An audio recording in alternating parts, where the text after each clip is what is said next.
How does a small Croatian team succeed in one of the most competitive genres in gaming, with close to no budget? Oh, and there's an active war going on in their country. This is the incredible story of Serious Sam and Croteam, the most successful video game studio from the Balkans. Yeah, guys, I'm glad to see you too.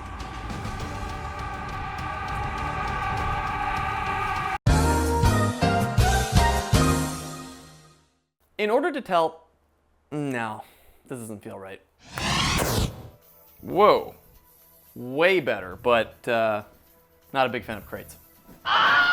Where was I? Ah, yes, okay. So, in order to understand this story, we have to understand who Croteam is, the struggles they overcame, how they became successful, and maybe even more remarkably, how they're still successful to this day, 30 plus years later. When I saw the TV show about a thing called computers, it looked like pure magic to me. You can do something, it draws stuff, it's just like something. It was about painting and I was like mind blown. My mom actually gave probably the last penny into this, so it was a big trust, and I hope that it turned out well. We were working like for 5 years until we developed an engine, because the engine was then back then sold like, I don't know, our engine was $1 million or something, and we didn't have like $10,000 probably. And it was our last chance. If that doesn't go, we are done. There are several extremely important events that would lead Croteam to success. We'll explore these throughout the video, and I'll give you my take on their most popular franchise. The first major event was Davor knowing someone that actually made money from video games, an extreme rarity in this part of the world. I heard that they earned some money. You know, my classroom friend told me that his brother, who was bragging, his brother made some nice money. He bought himself like a stereo, or it was a VCR video recorder thingy, and it was like, what? So you can have like, you can make games and make money out of that? It's like, you know, that was like, I don't know, that was it for me. It's all fine and dandy to see someone succeed, but until you've done it yourself, it doesn't mean much. So Croteam set out to make their first profitable game. First game that we made as a Croteam was called Football Glory. It was a game for Amiga, and it was pretty successful. Probably second best game from our publisher, and that was something that we earned a little bit of money. It was pretty good for that time, but we were teenagers, but it wasn't like a huge amount. But it gave us a boost that we should continue doing this, that there is something there, and then we have something special as a group. There's only one thing more difficult than playing Serious Sam on the Are You Serious difficulty, and it's what happened in the 1990s in Zagreb. Davor and his friends had to convince their Balkan parents not only to buy them computers, but to also let them play and make video games. All right, Mama, I know you want to know what we've been working on for the past 6 months, so I want to show you on the screen, so have a look. Davor, when are you doing something serious with your life? Oh, please, this is actually very serious. Oh, Boże, why everything kill you in this world? You're such a nice boy. Mama, it's a video game, it's not real. None of this is real, it's in a virtual world. Davor, kakvi su ovo đavoli? What's fun about this? And why does Dinosaur have gun for arms? Yeah, I probably should have shown her that football game we made first. Now, obviously, none of this happened, but Davor also didn't say it didn't happen. So, let me dream. Anyways, once the guys had their hands on some computers, the next massive challenge came. They had to get an engine, build a game, compete with legendary IPs, and keep up with rapidly adapting technology. We were working like for 5 years until we developed an engine, because the engine was then back then sold like, I don't know, our engine was $1 million or something, and we didn't have like $10,000 probably. So we had to make our own engine, and that was a serious engine. It was perfect for us for decades to come. What were you doing before that game came out? In the early 90s, obviously, one of the toughest times in that part of the world. It was a war. We tried to study a little bit. We tried, you know, do some studies, but we work in parallel. Started working on an engine that was like, in the beginning it was 2.5D engine, like Doom was. We started in C, in DOS, and then we switched to Windows. We switched to full 3D, we switched to C++, then we switched to hardware accelerator instead of, so we switched everything several times. Our first game was made in assembler, and we sent it to like 15 plus addresses. 3 responses, we got 3 responses. One was no, the second one was no, and third one was no. I don't know, we put everything into one card, one level, because we created like 40 levels, many enemies. Well, it wasn't it was different. Gameplay, everything we redid and polished everything in, I don't know, several months' time. And it was our last chance. If that doesn't go, we are done.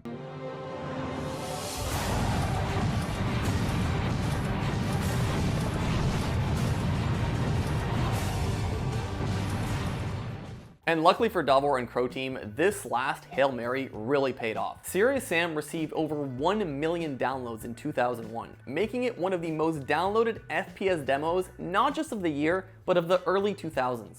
This, along with a glowing review from a popular video game website called Old Man Murray, propelled the game to stardom. GameSpot even gave it the PC Game of the Year in 2001. And suddenly, publishers started calling us because people were like, how you should buy this game, where we can buy it, this is amazing and stuff like that. So they started calling us. Sam, I am. Okay, we've gotten to the point where we need to talk about the actual game. So what is Serious Sam? In 2001, the FPS genre was already crowded with titans like Doom, Quake, and Half-Life. What sets Serious Sam 1 apart from the other games I mentioned before is that it's a horde-based shooter. Croteam focused on simplified shooting mechanics, but with a volume of on-screen enemies that was unheard of for its time. Okay, let's talk about the games a bit. I don't really want this to turn into a review of the franchise, but I did want to talk about some things that stood out to me. I played SS1, SS2, and Siberian Mayhem to get a decent palette of the old and new games. Yes, the Talos Principle is on my Steam list, maybe a video for another day. Anyways, in these games, you could tell they had full and total creative freedom to do whatever they wanted, something modern day studios only dream of. Truthfully, I didn't know much about Serious Sam before deep diving into this topic. But when I discovered what these guys had accomplished, it blew my mind. Going back today and playing the games, I can say they still hold up. I started with Serious Sam 2, I don't know why, don't ask. My biggest fear was that the gameplay loop would get a little bit repetitive and the passage of time would be a little too much to overcome. And keep in mind, this game will have its 20-year anniversary in October of this year. But having said all that, Croteam did a great job of slowly sprinkling in new weapons to make combat feel fun and not stale. And SS2 is divided into different worlds, where you essentially always start with base weapons and slowly upgrade as you progress. It's a great idea for keeping the gameplay loop fun, and it's a great progression system. As well as this, they've added vehicles and other mechanics to mix up gameplay. Arctic climates that kill you, turrets you can use, God mode, and insane jumping boosts. These vehicles and turrets were also extremely fun in Siberian Mayhem. And although these are all simple gimmicks, they're quite enjoyable. And gameplay aside, we have to talk about the story. The story is a pure shit show, but it has some hilarious moments. Watch him summon and unleash the powers of the underworld. So manifest!